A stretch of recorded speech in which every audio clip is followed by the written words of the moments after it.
I counted 7 mistakes, 7 deadly sins DMs keep making at the table, and they all lead to the same thing: frustrated players, burnt out DMs, and campaigns that quietly fall apart. I've run games for over 20 years, and these same patterns come up every time. But they're all avoidable, and once you spot them, your sessions get faster, smoother, and way more fun to run. So let's fix them. Alright, let me paint a picture. The players are standing at the edge of a cliffside fortress. Guards patrol the gate. You've designed this elegant stealth route, a perfect little window during the guard shift change. But then a player goes, what if we disguised ourselves as a traveling soup vendor group and bluffed our way in? And you freeze, because that's not the solution you built. You're thinking, wait, that's not how this thing's supposed to go. That's what I call solution worship. It's what happens when you fall in love with how the challenge is supposed to be solved instead of the challenge itself. Now, don't get me wrong.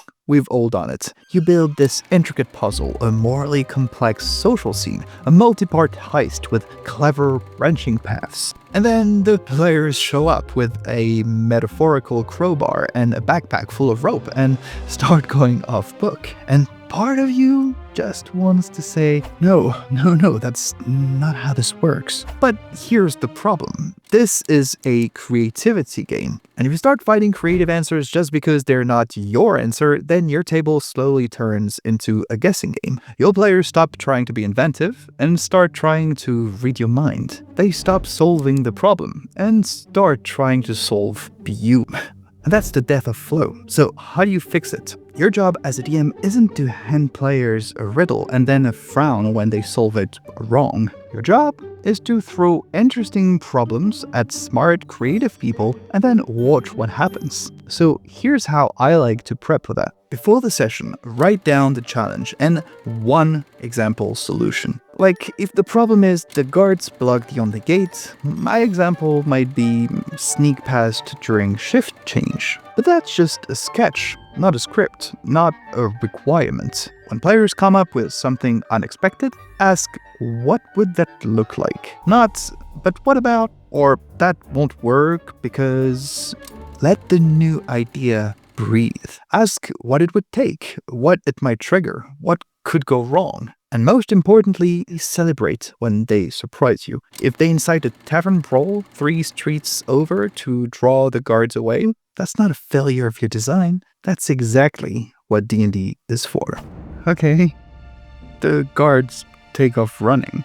A cask rolls into the alley. Someone shouts. You're clear to move, but you've got maybe 45 seconds before they come back. That's the good stuff. And ironically, the more you prep for flexibility, the more often your players will outsmart you, in the best possible way. But there is one thing that can wreck your sessions before they even start. And it's not your ideas, it's what's underneath them. Okay, be honest. Have you ever spent hours prepping for a session, only to feel more anxious as game night gets closer?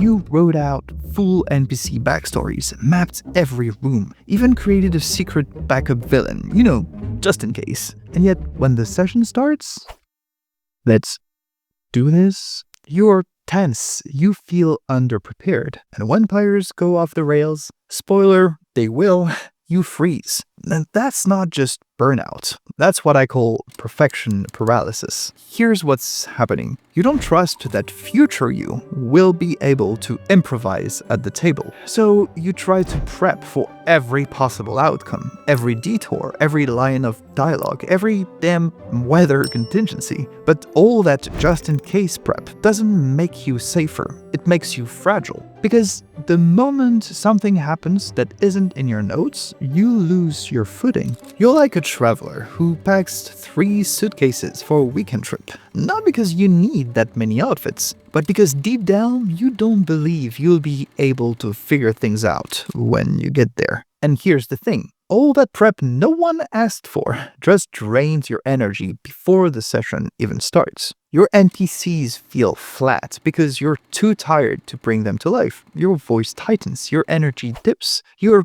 exhausted, and the game hasn't even begun. Your players can't see what you prepped. So all that stress you're carrying, they'll never even notice it, because the moment they go off script, you're already scrambling. I know, it sounds awful, because it kind of is, but here's what changed everything for me. I'd like you to say this with me. Stop trying to control what happens. Start preparing what happens around your players. You don't need a flowchart. What you need is fuel. And here's what I think you should do to make your own. Metaphorically, of course. Start by setting a timer and assign your focus. Give yourself a clear ceiling. I've got 90 minutes to prep, max. Then divide it into 30 minutes core situation. What's happening in the world right now? 30 minutes key NPCs, 3 names, 3 goals, 3 emotional hooks. 30 minutes dynamic elements, moving parts, triggers. What could escalate? This forces you to build structure, not scripts. You're not planning outcomes, you're prepping tension points. Then create a snap sheet for on-the-fly improv. This is your safety net for when players poke the parts you didn't prep. I like to fill a half-page grid with 5 to 6 spare names, 5 roles like merchant, guard, pickpocket, priest, and 5 quick traits: greedy, paranoid, giddy, world-weary. And so now if the players talk to random stable hands, because, come on, it's not always an innkeeper, right? This is Aldo. He is a teenager, quite jumpy. He talks too fast, and you feel like he'd clearly want to be anywhere else. You just brought the world to life in 10 seconds, and then give every prep element a verb. Here's the real unlock. Don't prep places. Don't even prep people. Prep intentions. Instead of players visit tavern, then get quest, and then go to forest, right, the Merchant Guild is pressuring the mayor. The captain of the guard is trying to hide a scandal. The spy is looking for someone to pin the blame on. Now, the moment your players touch the world, it pushes back. Oh, you mentioned the Merchant Guild in front of the captain. Yes, you might want to be careful who you say that around. This kind of prep doesn't get derailed because it's built to be derailed. When you prep this way, you stop writing, scripts your players can ruin, and you start crafting pressure cookers they can't wait to poke. But even if the world is dynamic and full of tension, there's one hidden ingredient that decides whether your session lands. And most DMs don't even realize they're skipping it. By the way, if you're thinking, this is great in theory, but my players are so chaotic that this approach wouldn't work with them. Well, I hear you, and that's why I created the Plot Engineering Blueprint, a short guide that helps you build stories that adapt seamlessly to player choices. Kinda like your story's survival kit, and you can grab it for free by clicking the link in the description. Alright, quick gut check. Has this ever happened at your table? The players rescue a town from destruction. The villain is defeated. The crowd cheers. A major NPC runs up to thank them. The mayor nods solemnly and says, "You have done us a great service. We are forever in your debt." And the players just kind of sit there.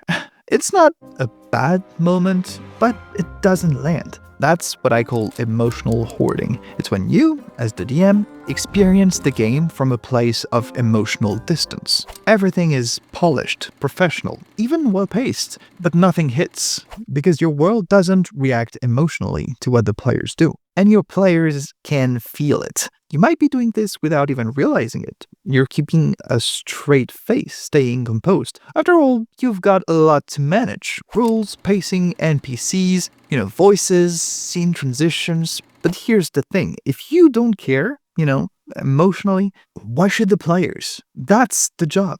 You're not just describing the world. You're emotionally embodying it. You're it.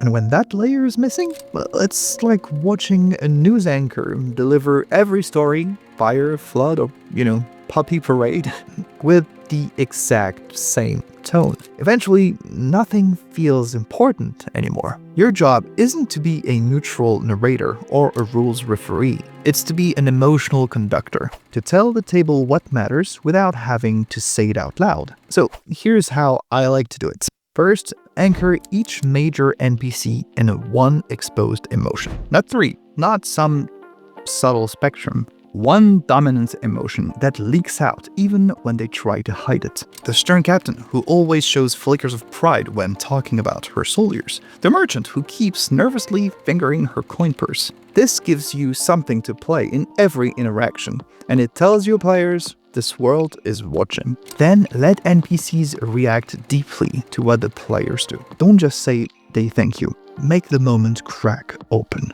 When the blacksmith sees his shop still standing, his voice breaks. He takes off his gloves with shaking hands and says, I thought I lost everything. Maybe he refuses to charge them ever again. Maybe he crafts a custom weapon in their honor. Either way, the world remembers what they did. And then you keep emotional continuity between sessions. This is the real secret to immersion that I'm giving you, because, I'm nice like that. If the players insulted the guard captain 3 sessions ago, she is still cold to them now. If they helped the baker's son recover from illness, she lights up when she sees them, offers them fresh bread on the house. If they fail to protect the town from being burned, the next survivor they meet flinches when they mention where they're from. These aren't just callbacks, they're signals that the world cares. She kneels beside the wreckage, sees what you've done, and for the first time, the smile drops. You could have stopped this. When the world feels what the players just did, well, your story becomes unforgettable. But sometimes, even when your world reacts, even when your NPCs cry and beg and remember, something still feels off, and the players can't quite name it. Until suddenly, everything feels loud. Have you ever met someone who shouts everything? They tell you what they had for lunch, like it's breaking news. I ate a sausage and a banana. They describe traffic, like the apocalypse. A blue car, a red car, a green car. They were all around me. All around me. At first, it's kind of funny.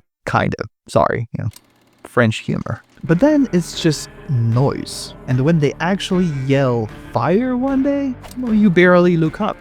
This is exactly what happens at the table when everything is epic. You start your campaign with a demon invasion, then it's ancient gods, and then it's the collapse of all timelines, all realities, all planes of existence. But here's the problem. When every threat is world-ending, nothing feels urgent anymore. It's all noise. And your players, well, they mute it. At first, they were engaged. But now they're just waiting for the next bomb to drop. What's next? The Tarrasque? Right. The bigger the stakes get, the smaller their characters feel. Because if everything is about gods and realms and cosmic bounds, what does a bard with a lute and a tragic backstory really matter? That's what I call apocalypse fatigue. And it's a silent campaign killer. Think of your campaign like music.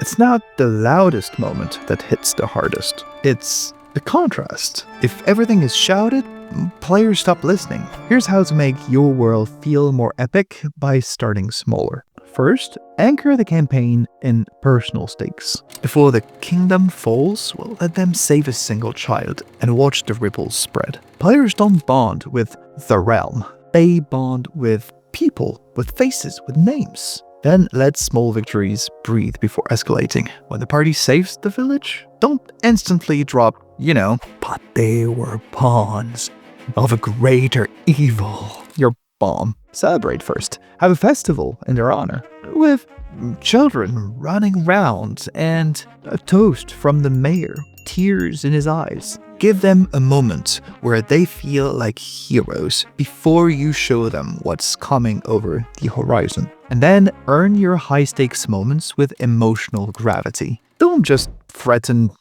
the world. Threaten the pieces of it they've come to love. The tavern, where they always regroup. The priest who patched them up for free. Once players care about someone, any threat becomes personal. And that's when epic scale works. Not because the world's in danger, but because their world is in danger. It's him, Afirel, stepping through the burning portal. He says, "Where is the child?" "Oh, no." That's how you make players care, by going closer first. And once your story starts hitting like that, the next question becomes, what happens when the tension finally breaks? Alright, picture this. You're watching an action movie. The first chase ends in an explosion. Cool. Second confrontation? Boom. Third scene? Building explodes. Fourth? Bridge explodes. Final act? The space station explodes. No matter the setup, it's always the same punchline, and by the time the hero walks into the last room, you're thinking, I wonder how this one explodes. That's what I call victory monogamy. The assumption that every conflict must end the same way, with total destruction of the enemy. Now, here's the scary part. Most DMs fall into this without even noticing. It starts small. You design a cool encounter, you add some baddies, the players fight, they win. Great. But then the next session, it's the same. And soon, your players are trained. You see... Enemy spotted. That's a 12 for initiative. Even when you drop in complex story threads, they'll skip the social layer and go straight to violence. Not because they're murder hobos, but because you accidentally taught them that violence is the only option that works. And now, well, you've turned your game into a combat puzzle with only one correct answer. You want your players to think creatively? Well, I'm afraid you've got to show them that victory can look different. Okay, so here's how I suggest you do it. Start by building encounters with alternate win conditions. Think beyond defeat all enemies. Try framing the goal like this. Stop the ritual before midnight. Rescue the hostages without alerting the guards. Escape the fortress before reinforcements arrive. Now, the encounter is tension. Players might sneak, distract, even split up. By the way, I've actually been toying with the idea of doing a whole video just on alternate win conditions, but I'm not sure if you guys would be into that, so let me know in the comments if that's something you'd watch. So, okay, yeah, if the players do fight, because let's be honest, they will fight, like, a lot. Well, in that case, the objective can still matter, more than the body count. The last words of the incantation echo down the hall. You've got one round before the seal breaks. Then you let enemies react. This is what makes the world feel alive. Not every enemy fights to the death. Not every villain is irredeemable. The bandit leader sees the crew fall and throws down their sword. A terrified guard flees when a fire catches on the curtains. These moments can unlock player empathy. Also, they break the rhythm. And most importantly, they allow you to make the switch from stat blocks to stories. And if your players want to capitalize on those shifts, well, great! Agency, yay! And then you add pressure. Real, physical, in-world pressure. The main trick to making encounters feel dynamic is to avoid letting the players stand still. So, for example, you could say the building is burning. Do they save civilians or finish the boss? The bridge is collapsing. Chase the assassin or save the relic? The ceiling's caving in. Risk another round or retreat now? Suddenly, it's not about trading hits anymore. Players are prioritizing, choosing, and sacrificing. Victory becomes more nuanced. If kill everything is the only outcome, well, it's a pretty boring story. Remember? Explosions? So, make it better. The best moments don't come from what you plan. They come from what they break. But sometimes, just when it's about to happen, you hesitate. Imagine this. You've spent hours in the kitchen. The dish is perfect. Every garnish in place. Sauce drizzled like art. You call your guests to the table. But when they reach for their forks... Hold on. Let me... 1 second. 5 minutes pass. Then 10. And by the time you finally say go ahead, the food is cold. And no matter how beautiful it looked, no one's excited to eat it anymore. That's how you're supposed to eat it. Okay, wait, let me add some ice. No, it's not. And that's exactly what happens when DMs hoard their mysteries. You crafted the perfect twist. The clues are elegant. You know the big reveal will be amazing, so you hold on to it. You stretch it out. But here's the thing, the longer you delay it, the colder it gets. And eventually, players stop trying to solve the mystery. They know you don't want to share your toy. Any goblins to kill instead? And instead of feeling clever, they just wait for the cutscene. And you know what's even worse? Well, now the reveal has to live up to 6 sessions of build-up. And yeah, what if it doesn't? That's it? We knew that weeks ago. Why didn't you just let us get there? Because you weren't working on a collaborative story anymore. You were protecting a twist. Look, mysteries aren't treasure to be guarded. They should be combustion fuel that you burned at the right time to launch your players into the next twist. Here's how you do that without losing the magic. Start by revealing one mystery, but then immediately open 2 more. Don't hoard reveals. Use them. Let answers spark new questions. Players discover the mayor is embezzling funds? Awesome. New questions arise. Who is he paying? Why does the captain seem nervous? Why is the temple receiving anonymous donations? Every solved clue should unlock tension, not closure. That's how you keep curiosity alive without, stalling. Then let players outpace your timeline and reward it. Maybe you planned for the villain's identity to drop in Section 6, but the players figure it out in Session 4 through deduction or, skill. Oh my god, nat 20. Just roll a nat 20. Don't panic and don't move the goalposts. Let them be right. Then hit them with their deeper question. Why is he doing this? Who is helping him? Wait, was this all a distraction? The best reveals don't end the tension, they reframe it. And then design reveals to raise stakes, not resolve them. The dragon's attacks weren't random, it's being controlled. Good, but that means someone has that kind of power. Wait, if he could do that to a dragon, what else is he controlling? Great mysteries don't protect answers. They create momentum. They reward player agency and escalate the danger. So when your players solve something early, don't shut the door. Open a bigger one. But here's the question.